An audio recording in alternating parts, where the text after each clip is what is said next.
Dahil nga sa kagustuhan ng ating mahal na presidente at inutusan niya yung ating kalihim, si Secretary Ramon Paje, ay in-establish nga itong Upper Marikina River Basin and Protected Landscape by virtue of Presidential Proclamation 296. Ito ang offshoot kasi nito dahil nga sa mga malawakang pagbaha at ang ating kakulangan sa katubigan. Kaya yung approach po natin ay maraming ginagawa, no? Una, yung pagtatanim ng mga punong kahoy, prutas, mayroon din tayong mga ginagawang mga check dams, malawakang pagpupunla na ginagawa ng ating mga katutubo dito sa loob ng Upper Marikina.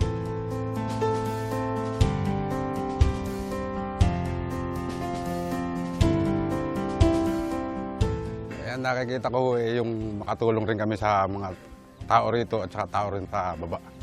Makapagtanim ho kami ng mga puno, ng mga halaman para maiwasan din ho yung pagkatag-ulan ay hindi masyadong malakihan ang tubig.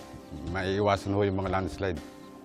Paggamit natin ng combine ng forest trees at saka fruit trees, ito ay para deterrent. Kasi alam mo naman ang tao, pag may pakinabang, hindi nila ngayon susunugin. Hindi nila puputulin. Ang one advantage dyan na enhance natin yung livelihood ng mga tao. Then second, yung biodiversity. Kasi kung marami tayong prutas sa loob ng kagubatan, na-improve din yung wildlife population natin kasi mayroon silang pagkain. Yun ang isang approach na ginawa natin para yung mga tao man, mabantayan man natin o hindi, pag may mga prutas nakasali doon sa mga itinanim natin, ay mapipilitan nilang pangalagaan yan. Ito nga pong pinaliliwanag ko sa aking mga kababaryo dito, una-una doon sa kagaya kong mga katutubo. Ang makikinabang po dito ay yung aming mga apo na bagong henerasyon lumalaki. Sa ngayon po, kami lamang yung nagpapatupad para gumanda yung lugar, para gayahin nila.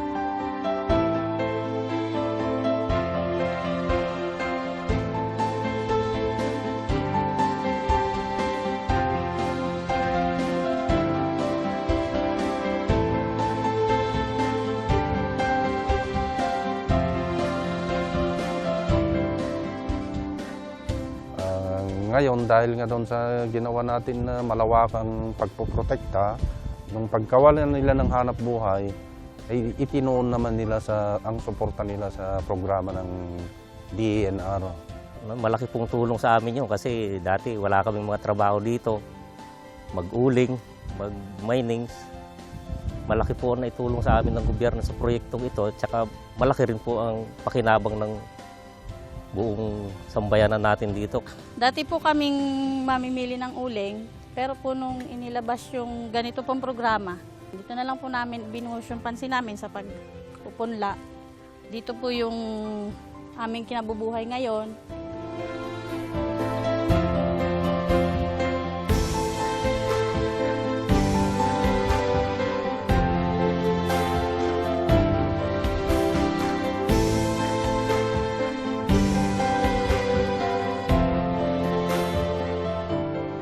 Pagdating sa pagkakakitaan, una, yung kanilang mga pananim ay binibili ng DENR.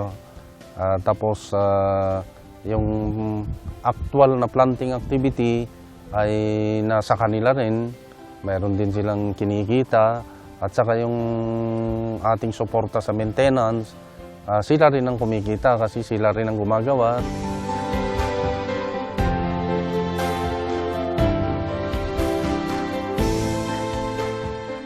Ang amin pong pinoproduce na seedling galing po sa ating Penro ng Rizal ay nasa 300,000 po. Bali po ang tinatarget po naming taniman 1,120 hectares po. Bali po sa tulong na rin po ng mga NGP, nasusuportahan po namin yung aming mga pangangailangan dito sa aming mga pagpupunla.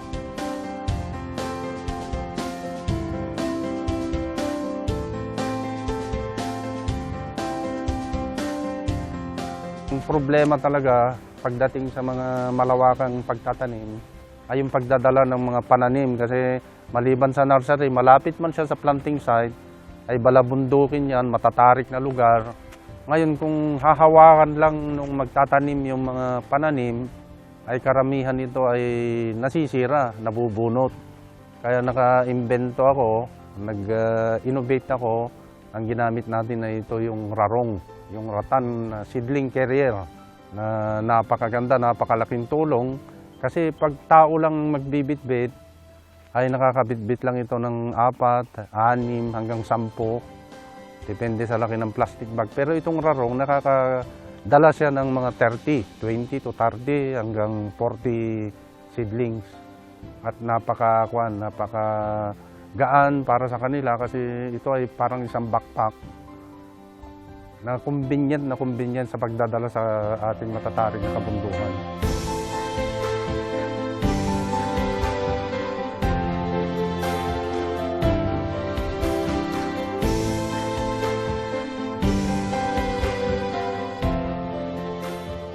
Of course, ang primary objectives natin dyan sa direct seeding ay bakit, kung po pwede naman siyang i-direct seeding, bakit i-plastic bag mo? Una, makakatipid tayo sa plastic bag. Then second, once na tumubo yung seedlings mo on ground, tuloy-tuloy na yon. Hindi na kailangan ng period of adjustment, period na kailangan ma-establish niya yung root system niya. Kasi outright, pag tubo niya, establish na kagad yung root system niya. At makikita ninyo doon sa ating mga ginawa, na napakaganda talaga ito. Talagang sure, 100% survival.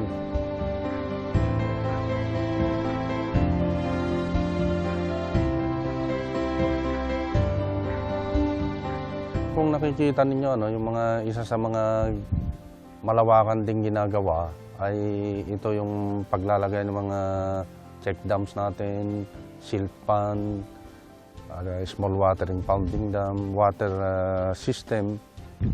Ito yung mga pangunahing project para sa flood control measure ng ating Pangulo.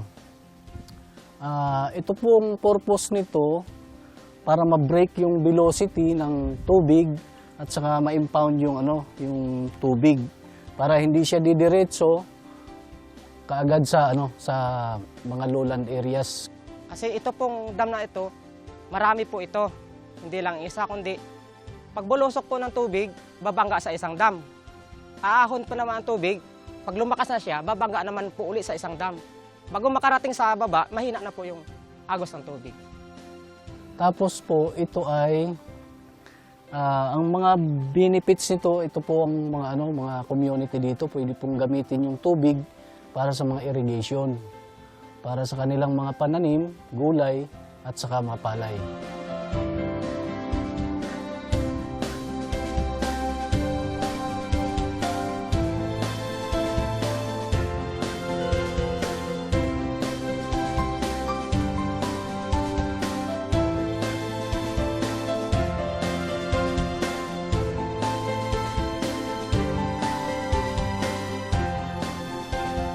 Pag mayroon tayong magandang gubat, ay yung, of course, na-enhance na yung biodiversity in so many ways, in so many factors.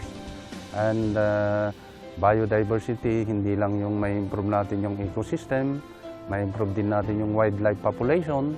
Dahil una, may kanlungan na sila. Pangalawa, may mapagkukunan na sila ng pagkain. Kami pong tiga rito ay nagpapasalamat sa ating Pangulo na sa kabila ng kalayuan nitong aming lugar ay nabigyan niya ng pansin upang makatulong siya sa tiga rito at kami makatulong rin itong kulunaryo sa baba at maggubat itong lugar. Sa ating mahal na Pangulo, ang ating Pangulong Pinoy, at sa ating mahal na Secretary, Ramon G. Pahe, at ang ating mahal na Regional Executive Director, Reynolfo Juan, kung ano man yung tiwala at ibibigay na responsibilidad na iaatang dito sa atin, 2013 onward to 2016, ito ay bibigyan natin ng tamang kasagutan sa pamagitan ng mahusay na pag-implement natin ng ating National Greening Program.